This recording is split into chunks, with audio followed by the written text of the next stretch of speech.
Good morning, children. Today we will discuss some more important terms of chapter 1 nutrition in plant.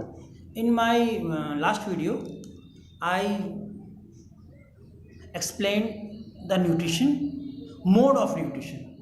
Okay, so we'll continue this chapter. Today we will discuss some more important terms. First one is algae.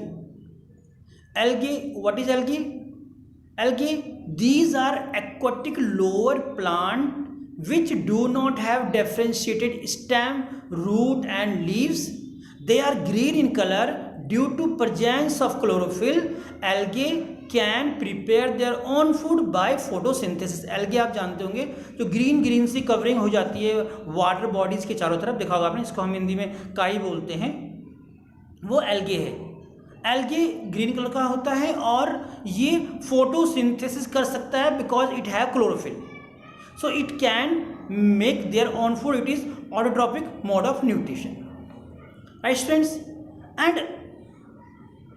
and you know that what is saprotrophs? Saprotrophic mode of nutrition क्या होता है? जिसमें कि dead and DK material के ऊपर act करके अपना food बनाते थे, जैसे फंगाई, ये था सैप्रोट्रॉपिक मोड ऑफ न्यूट्रिशन. अब इन दोनों के मिला के बन जाता है symbiotic relationship. Okay students, some organisms live together and share shelter and nutrients.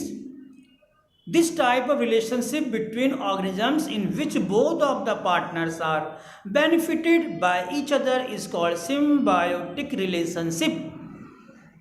Okay, for example lichen example है symbiotic relationship का.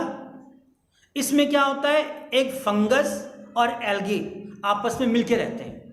फंगस जो होता है अपना फूड खुद नहीं बना पाता, लेकिन एल्गे अपना फूड खुद बना लेता है.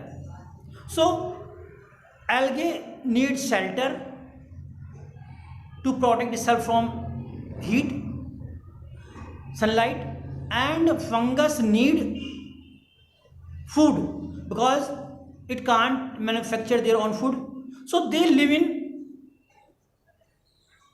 they live in sharing. The fungus partner provides shelter, water and mineral to the alga. In return, alga provide food which is prepared by photosynthesis. alga photosynthesis में फूड बना लेता है और जो फंगस है वो उसको शेल्टर और मिनरल देता है. इस तरह के रिलेशनशिप को बोलते हैं सिम्बायोटिक रिलेशनशिप. और इसका एग्जांपल है lichen.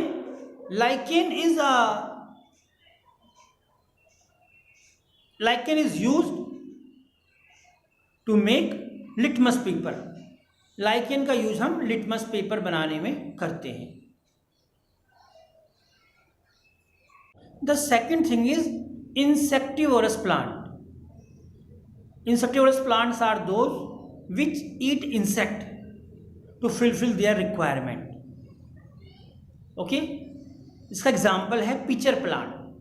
Pitcher plant is insectivorous plant जो इंसेक्ट को खाते हैं because such plants do not get all the required nutrient from the soil, so they are called partially heterotrophs. Means ये फोटोसिंथेसिस तो करते हैं लेकिन इनको हर तरह की जो रिक्वायरमेंट, न्यूट्रिएंट की रिक्वायरमेंट है वो सॉइल से नहीं मिल पाती. तो ये इनका फ्लैप लाइक स्ट्रक्चर होता है और फ्लैप लाइक स्ट्रक्चर में उसके अंदर इंसेक्ट को ये कैप्चर कर लेते हैं, उसको डाइजेस्ट करते हैं और जो न्यूट्रिएंट्स, जो मिनरल्स इनको सॉइल से नहीं मिल पाते उसे ये इंसेक्ट को खा के वो अपने रिक्वायरमेंट पूरे करते हैं. तो this types of plant is known as insectivorous plant. इसका एग्जाम्पल है पिचर प्लांट.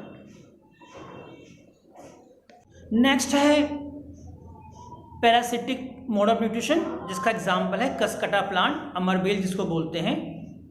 आप देखेंगे कसकटा प्लांट कैसे अपना फूड एब्जॉर्ब करता है। कस्कड़ा प्लांट के पास, the cuscuta does not have chlorophyll, cuscuta के पास क्लोरोफिल नहीं है। It takes readymade food from the plant on which it climbing, जिस प्लांट के ऊपर, जिस पेड़ के ऊपर ये चिपक जाता है, जिस पेड़ का जिस ट्री का सपोर्ट लेके ये ऊपर चढ़ता है, उसी से रेडीमेड फूड, मतलब उसी वो जो फूड अपने लिए बना रहा है, उसी फूड को डायरेक्टली उससे एब्जॉर्व करता रहता है। The plant on which it climb is called host plant, जिस प्लांट के ऊपर ये क्लाइंब करता है उसे होस्ट प्लांट कहते हैं। Cuscuta takes it food from the host plant and deprives the host of this valuable nutrients, और उस तरह से उसे करता है कि उस जो प्लांट है, जो प्लांट खुद अपने लिए फूड बना रहा है, उसको तो न्यूट्रिएंट नहीं मिल पाते, क्योंकि उसके बने हुए न्यूट्रिएंट्स ये खुद एब्जॉर्ब कर लेता है। So such type of nutrition is known as parasitic mode of nutrition. This is the example of this is Cuscuta plant, जिसको हम अमरबेल भी कहते हैं। Next is a type of bacteria, name is Rhizobium bacteria. Rhizobium bacteria is very helpful for the farmers. How? As you know that in our atmosphere 78% is nitrogen, but we can't take it directly. Neither plant nor us can take nitrogen directly. हम इस nitrogen को directly नहीं ले पाते, इसको ले पाता है rhizobium bacteria. Crops required lot of nitrogen to make protein, protein बनाने के लिए राइजोबियम को बहुत ज़्यादा क्वांटिटी में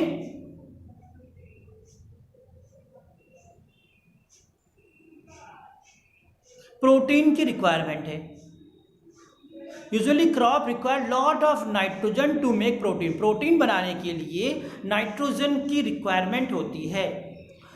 दे can not utilize the atmosphere nitrogen, they can use it soluble form. The rhizobium bacteria convert atmospheric nitrogen into soluble form। जो rhizobium bacteria है वो atmospheric नाइट्रोजन को soluble form में soil में मिला देता है। जो राइजोबियम बैक्टीरिया है वो एटमॉस्फेरिक नाइट्रोजन को soluble form में मिला देता है, soluble form में soil में मिला देता है, और वहाँ से वो प्लांट्स की जो रूट्स होती है वो इसको एब्जॉर्ब कर लेती है सॉइल से। It found in the roots of the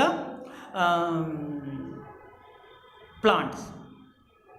the rhizobium bacteria convert atmospheric nitrogen into soluble form. In this way rhizobium play an important role for the farmer because it help farmer to save fertilizers and manure.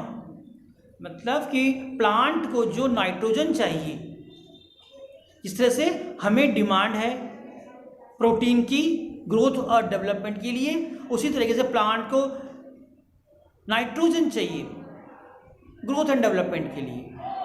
So this requirement is fulfilled by the rhizobium bacteria which convert atmospheric nitrogen into the soluble form in soil, and roots of the hair take it, absorb it from the soil, and ultimately this nitrogen goes into our body through the plants.